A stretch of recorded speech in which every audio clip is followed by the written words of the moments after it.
Welcome to Resiliency Redefined. I'm your host, Robyne, and I am thrilled to share with you information about resiliency, well-being, performance, education, business, parenting, and everything in between. I'm committed to joining you each week to talk about these big ideas and bring them into action, habits, tools, strategies, tactics that allow us to finally uncover what it takes to truly be well. And I'm just so excited that you're here. On today's episode of Resiliency Redefined, I have to tell you, this feels like a grown-up conversation. I have the opportunity to interview Shed, and now his work is all out there about leadership, about what does it take to be a leader, the definition of leadership. Like, this felt like we were sitting at a table, like talking about big stuff, but he does it in such the most accessible way, helping us see exactly what we could be looking for, what we want to be doing as leaders, as followers. And I can tell you, I have not had a conversation recently about leadership and organizations that I have left feeling encouraged. And I'm telling you right now, this conversation with Shed has left me feeling encouraged about where we can go with leadership and leadership practices. I hope you find this episode as useful as I did as being part of it. Without further ado, here's my episode on leadership with Shed. Hello, everyone. Welcome to this episode of Resiliency Redefined. Today, we are going to talk out loud. We are going to speak up with the one and only Shed, who's going to set us up for this. So, Shed, welcome to the podcast. I'm glad you're here. Thank you so much. Delighted to finally meet you. I've heard your name so often, and so great to be here with you and with your audience. Oh, I appreciate that. So, Shed, for folks who haven't had a chance to come across your content yet and your great work in your books, tell us a wee bit about you and some of the good work that you're up to these days. So I am fascinated with leadership. Yes. We use this word leadership, but like, what the heck does it mean? Does it mean the person who's in charge? Does it mean the person who has the biggest, most senior title? Is it the person with the most money, with the most influence? Yada yada yada. Yeah. And to me, leadership is all about behavior. Mhm. The only requisite of being a leader is people who choose to follow. Right. And so, what then are the behaviors that have people follow? So that's my sort of fascination, and as well have people follow for the long term Mm, and not just temporary. mm. So my first day on my first corporate job ever, 1,000 people were let go post merger, and I was like, "What's going on?" And that was a very tumultuous beginning. And I saw firsthand folks who weren't the most senior, but who were definitely displaying leadership behaviors. Yeah. And I also saw people who were very senior who were not displaying the best leadership behaviors and were practicing the not so fine art of leadership. And so that journey led me to Simon Sinek's work, Yes. and I fell in love with Simon Sinek's work. Yeah. And right time, right place, got to join Simon for more than a decade on his team Wow. and was part of building his team, which was fantastic. I was the fourth person to join way back in 2011. I still do a little bit of work with Simon's team as an associate, Yep. but the focus of my work now is what does it mean to create a speak up culture Mhm. where folks feel that it is psychologically safe and worth it to use their voice, and how do we have thriving, healthy, strong cultures and ones where leaders behave in a way that's worth following. Oh my goodness. Shed, I just wanna, say, please take it away. I like, that is such a remarkable kickoff to this conversation. There's so many threads that I want to pull and braid together, but again, there's just so many pieces that as a behaviorist, the fact that we're actually talking about behaviors that we can see, we can count, we can measure, we can operationalize, we can encourage, we can teach. Wow. So I am all Yes. in already in this conversation. And again, just that recognition of that leadership in terms of, kind of what we do day in, day out, and it being so much more than the titles, it being so much more than the office floor location. We're talking about like what the actual like ecosystem looks like within it, and then we can operationalize it. So we are destined to be friends. I am sure of it. So thank you so much for that kickoff. And again, let's just like, where do we even begin? Because right now, it doesn't feel like a really awesome season for leadership. Yeah, and it hasn't been for some time, it feels like as well. Yeah. And I think part of that is what it means to be a human being in the modern world living outside of the habitat that we were designed for. Like Yes. we're a community-based tribal species. Yes. We're supposed to be living in groups of 150. Yeah. As soon as we grow beyond that, we're supposed to split up into two groups. Like Yeah. that's our wiring, Mhm. and I think no amount of software upgrades are going to change that fact. And so we're living in a time of scale, and human beings in scale don't really work. Yeah. I think it leads to a lot of abstraction. So you get a lot of leaders making balance sheet and Excel sheet decisions rather than human based decisions. Yeah. Um, we could start with like the good news and the bad news of my most recent work, Yes. trying to answer this question: Yeah. what is leadership? Yeah. Okay, Let's do it. so Jump in. Yes. Take it so away. okay, Shed, take it so away.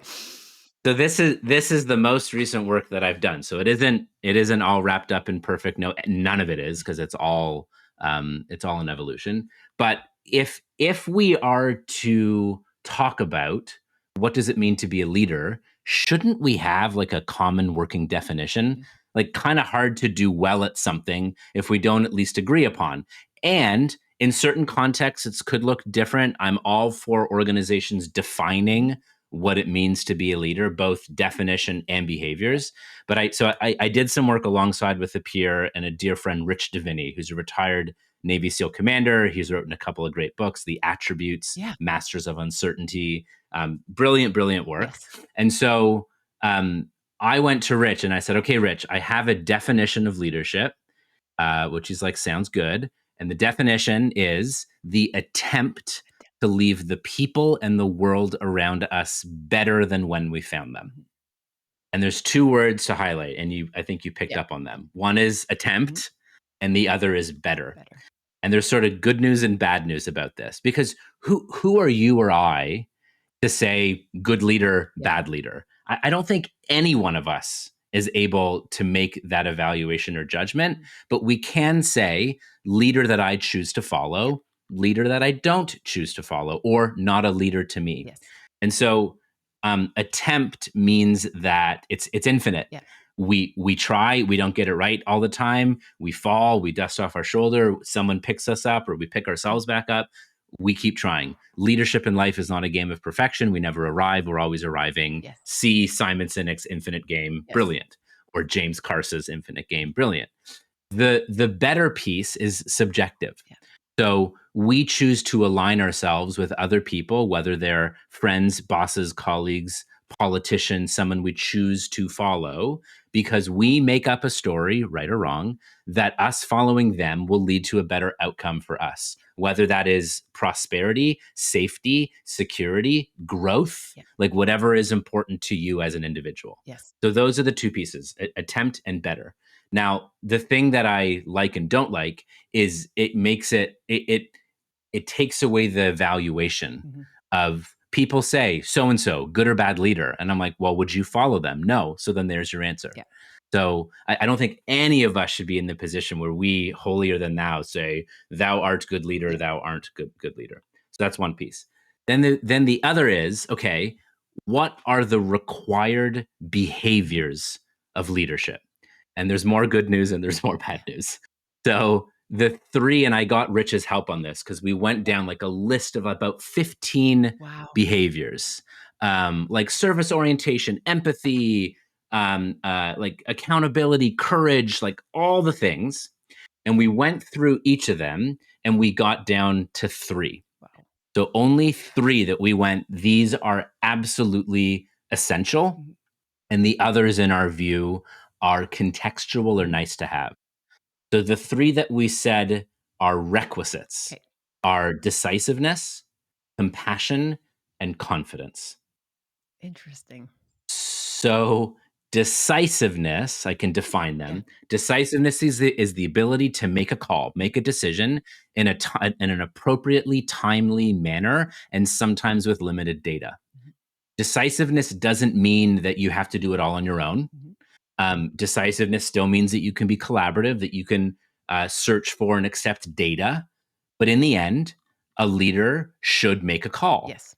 Sometimes that call is, I'm actually going to step back Yes. and let somebody else lead because they are more experienced, have better Mhm. recency smarts. They're like, you step up and lead here. That's a radical act of leadership and a decision.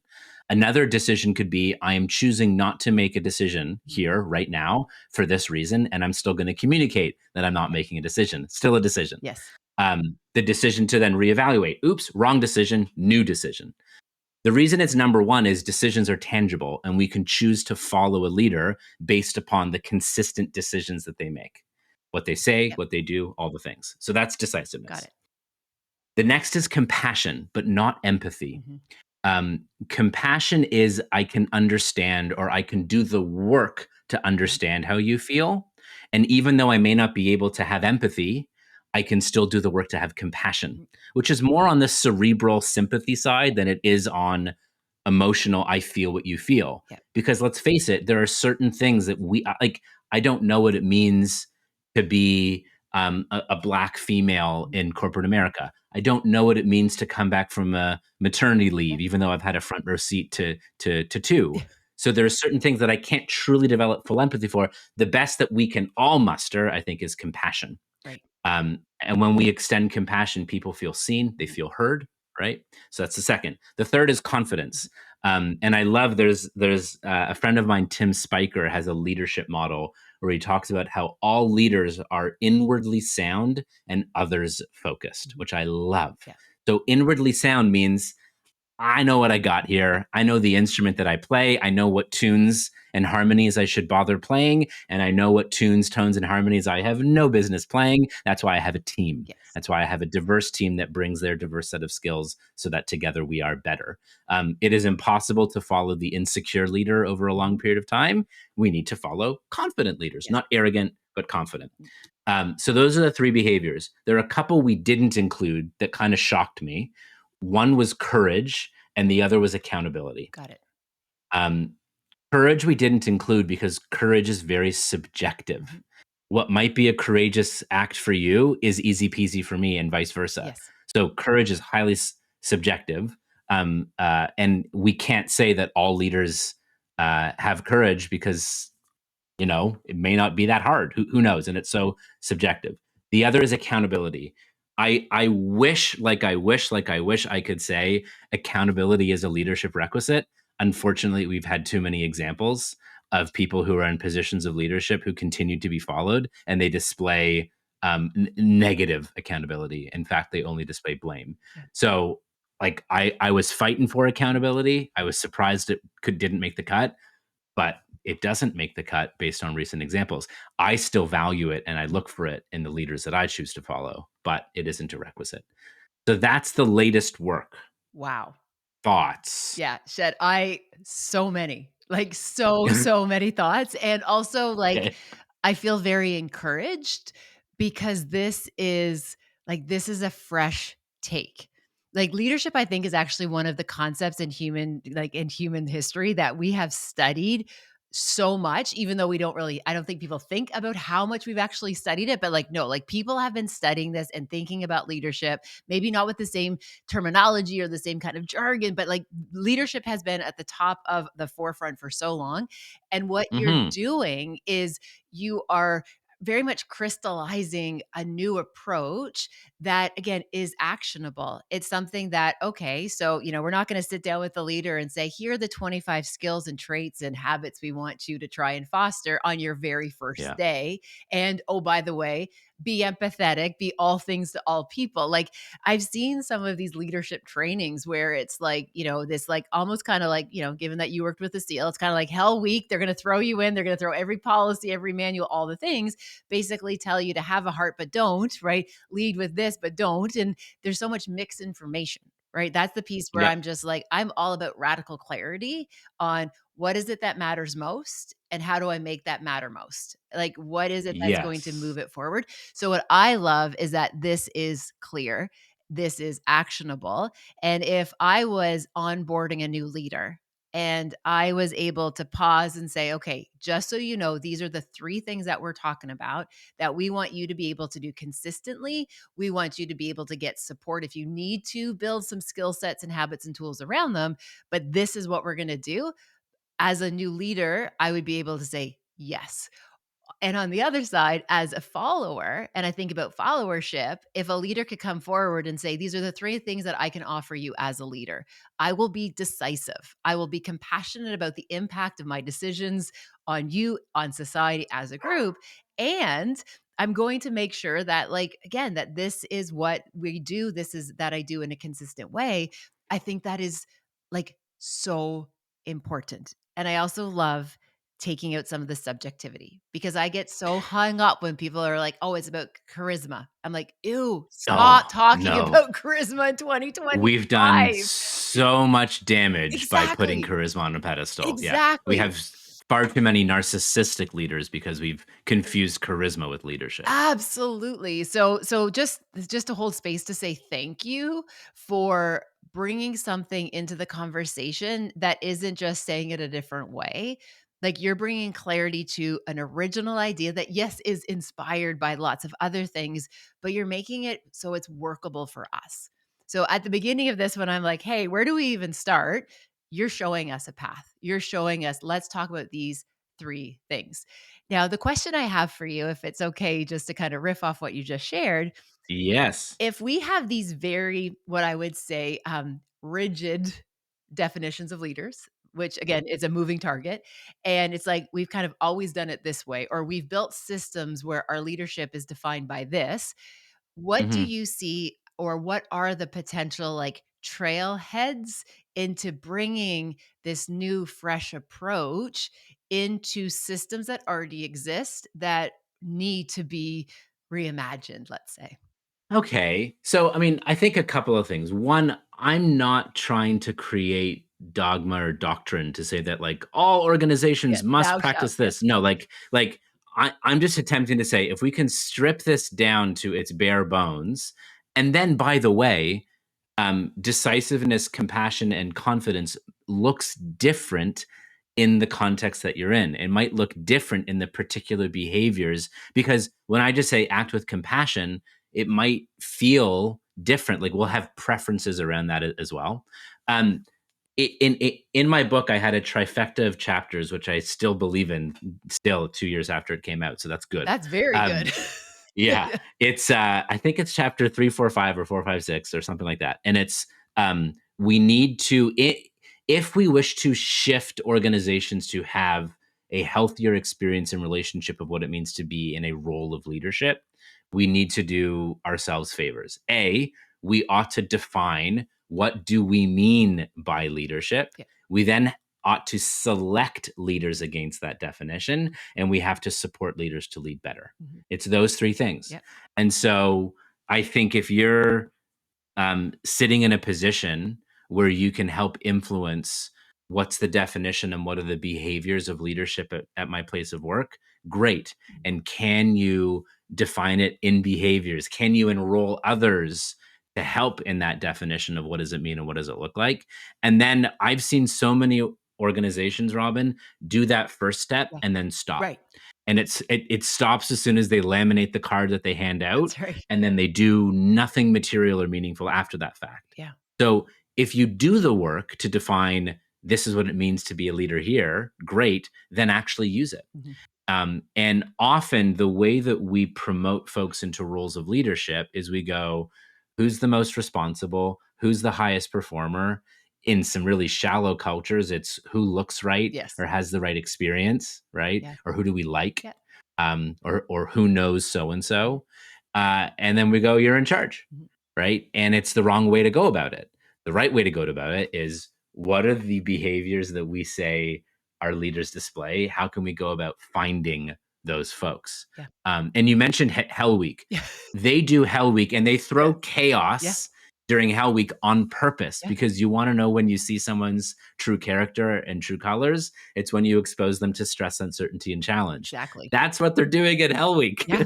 They're exposing you to stress, uncertainty, and challenge because they're going to see who you are at your most elemental. Yes. And so I think we need to select folks with that as well. So how do we design interview Mhm. experiences that allow us to test for decisiveness, compassion, confidence, and or the other behaviors that you deem required in your context. Yeah. And you do it by throwing curveballs. Totally. And what I really love about this model that you work with is if you're a leadership group of a small team of like 4 or 5, or if you are running a multi-million, like a massive company, this is generalizable. Like this is something that it is scalable, which is so important, I think, when we talk about really sound practices, because I don't want something that's going to work only in this environment or something that's going to, okay, this will fit and make sense over here.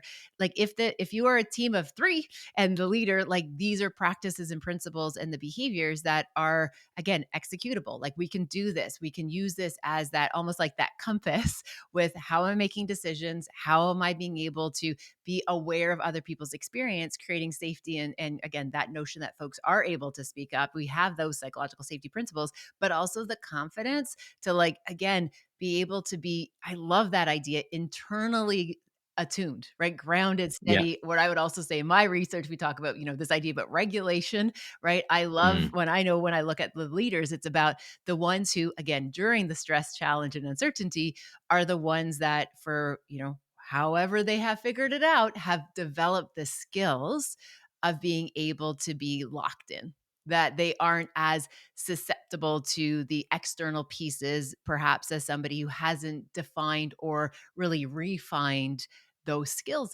yet.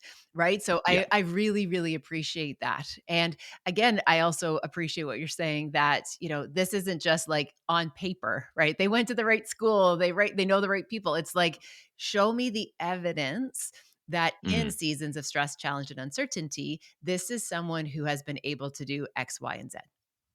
Yeah. I love So that. one of the things, yes. So and I hope that what the work with the definition and behaviors of leadership, again, my hope is it doesn't. I'm not trying to drive uniformity. Yeah. I'm saying this is the definition. Yeah. These are the behaviors. Make it your own, or how does it make sense in your context? Or add behaviors. Mhm. I don't care Yeah. as long as they're worthwhile. Yeah. Um, One of the things that I did. So one of the questions that I'll often get is, okay, so then how do you create interview experiences that tease out who people Literally was truly gonna ask are? you that next. Okay. Oh, and I'd love to hear Yeah. what ideas and Yeah. what things you've done as well. Yeah. But the first thing you have to do is figure out, okay, well, what matters? Mhm. And then how can we design an experience that mimics that? Yeah. So I like to joke, especially if you're a highly collaborative problem solving team, do the final round interview in an escape room Yeah. because it's really easy to fake a 45-minute interview. You cannot fake a 45-minute escape room. Yeah.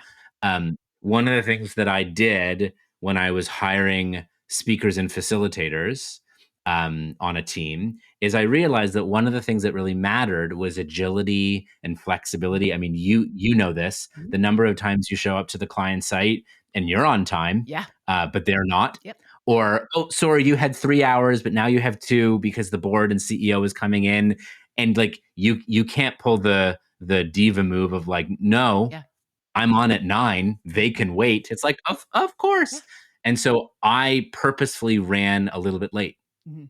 I we were good communicators, and and even if it was in Zoom, so I did both in-person interviews as well Yeah. as sort of online interviews, and we would run late, and there would be someone from the team who would be there letting them know, and we would see, were they gracious? Mhm. Were they understanding? Did they treat everyone with respect, regardless of if they were the main interviewer or not?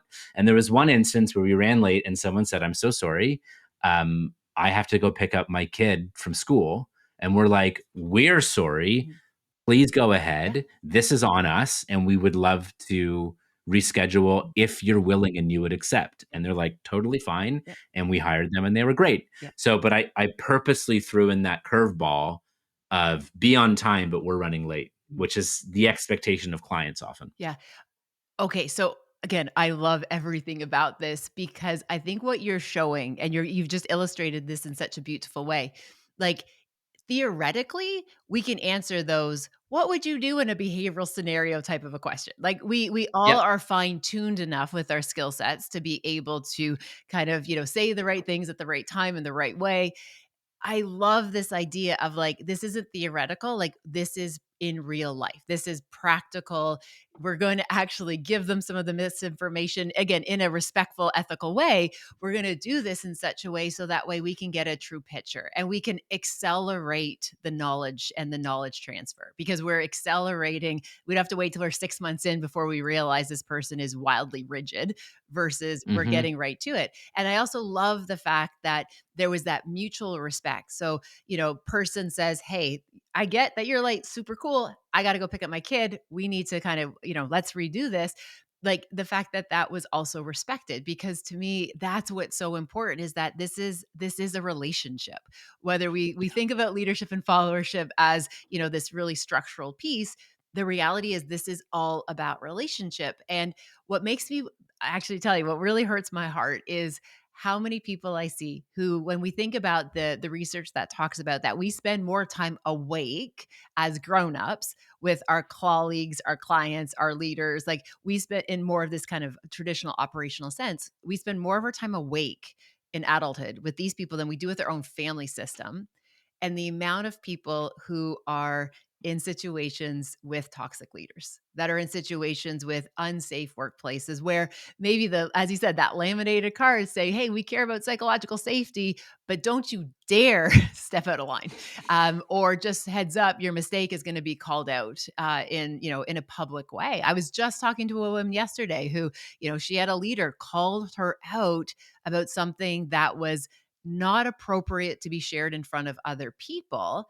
And she was like she's like, "Robyne, I completely froze." And I'm like, "Sister, that's a freezing response. Like, your nervous system was basically like, holy, like deer in the headlights."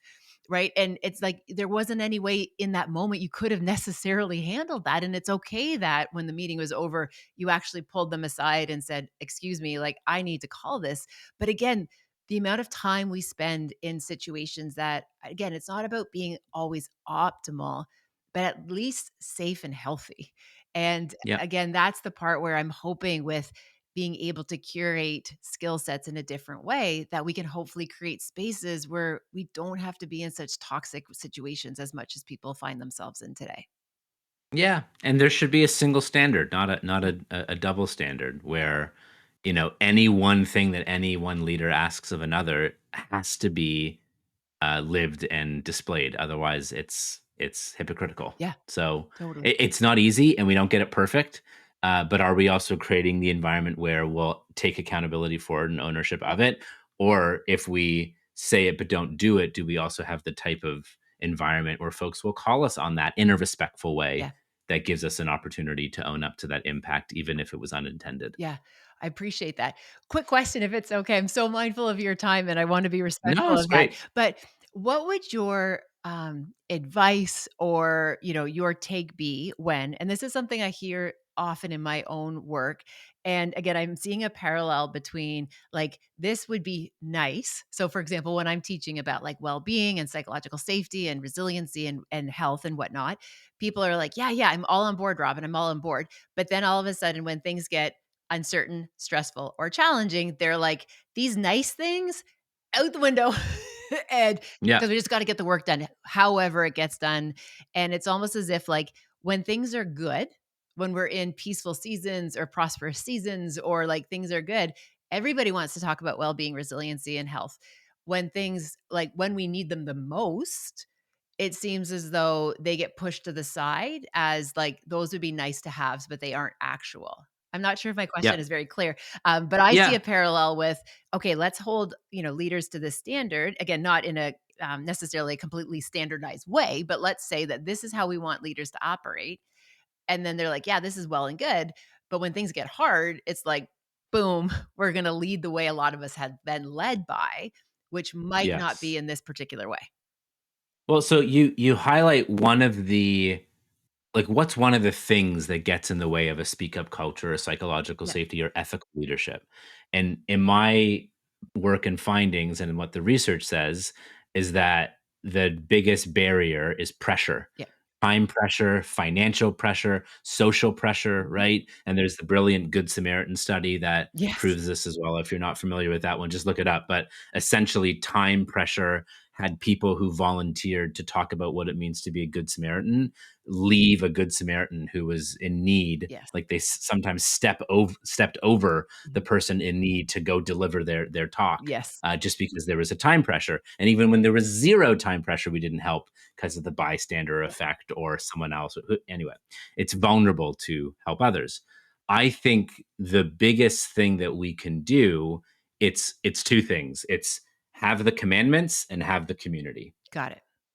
So the commandments say this is who we are, and it's important, if we're to have healthy, thriving, strong cultures, and I think healthy is more important than strong. Yes. Because if you have a strong culture that's unhealthy, watch out. That's a bodybuilder who builds a strong muscle that it detaches from its insertion point. Still strong, pretty unhealthy, right? Useful. And so to have healthy, thriving, strong cultures, first and foremost, I think we ought to define what are the values? What do they look like in our behavior? Do we actually behave them? And do the folks who have the most influence behave them as well? Right. Because the more influence you have, whether it's seniority, authority, title, or you simply behave as a leader does, your whisper is a shout and your tiptoes are stomped. So Mhm. influence matters. Yeah. So that's one, is have we defined it and are we living it? And then do we have community? Right. And so it's the irony that it's the inputs, it's the behavior that get us the sustainable performance, especially when it's the most challenging. And so if you're going through choppy waters or a hard time, and let's face it, like if you're tuning in right now, it's a lot of us. It Yeah. ain't easy out Yeah. there. It is not easy out there Mhm. with rapid disruption of AI, Yeah. political and societal discourse and division. Like it ain't easy. Yeah. And I think the perfect time to find opportunities to behave and practice this stuff is when those waters are rough. Yeah. And to go, there are a lot of headwinds, but how do we still perform, lead, build relationships internally and externally in a way that still follows these commandments that we all agree to? Yeah. These set of values and behaviors. So I think it serves to have them tangible and be articulated, Mhm. and then it serves to have community around them and to say, I don't know the perfect way to do this, but we still have to do this in a way that we're proud of after. Yeah. Well said, my friend. Well said. Thank you. Oh my goodness, Shed, Thank you. I could talk to you for days, and that's what I always find my favorite conversations. It's just like, oh, we are just scratching the surface. There are so many questions I want to ask you, so I would love to be able to invite you back again. But one of the questions that was left behind for what we kind of do this wellness relay, if that's okay, that I can share that forward, is, and Yeah. again, I think It's it's like how. buying someone their Tim Hortons cup of coffee when you're in drive-through. Yes, I love it. Keep going. exactly. Yeah. Oh, I Yeah. absolutely love that. I absolutely love that. So the question that was kind of left behind was what was the last book that you purchased, Mm. whether it's fiction or nonfiction? What was one of, or not the last, but let's just say one of the last books. Yes. And again, like, and maybe something that maybe surprised you, or something about something that you've read recently or come upon recently, let's say, that that surprised you. For books, I have 2. One, I just received a copy of Claude Silver's new book. Oh, She's the chief heart yeah. officer at Gary Vaynerchuk's Yes. company. It's called Be Yourself at Work. Yeah. So that one comes out in a month. Very cool. So I'm cracking into that one. And then I also I met someone, another facilitator. It just arrived yesterday, but I haven't read it yet. And it's a book about peace. And I think it's called Sophie Speaks Out. Let me see if I'm right Oh. about that. Yeah, Sophie Speaks Out. Dire warnings, massive job loss from self learning computers, international robot wars that take over by AI, and how to prevent it. So What? I'm gonna dive into that one Oh, because he said he's outlined a framework for peace, which, Oh, I'm kind of up for that. I'm up for that too. Well, we'll make sure to put those in the show notes to give shout outs to those authors as well. And anytime you put books out into the world, I know I feel like we hold like all the space for like artists. Like a dear friend of mine, Peter Katz's a musician, and we rally around music because it's so vulnerable. And I have these moments where I'm like, personal development is vulnerable too, everyone. Like we are bleeding on paper. So anytime I Yeah. can support a fellow author, those are two titles we'll make sure to put in the show notes. In addition to your book as well, Speak Up Culture. Thank you. Shed, this has been a gift, and I am so appreciative that there are people like you that are doing this important work. So thank you. I hope we'll have you back again, and I appreciate everybody tuning in. So take good care. I'll catch you next time. Thank you for spending time with this podcast episode today. I hope you found something helpful in Resiliency Redefined. Please feel free to share it with somebody who you might think could benefit. Maybe there was something useful, something in particular that you think you could pay forward. Also, if you have a moment, please feel free to rate and review this podcast wherever you like to listen to your podcast. It means the world to me. And again, thanks for your time. Thank you for your interest. Take good care, and I'll see you next time.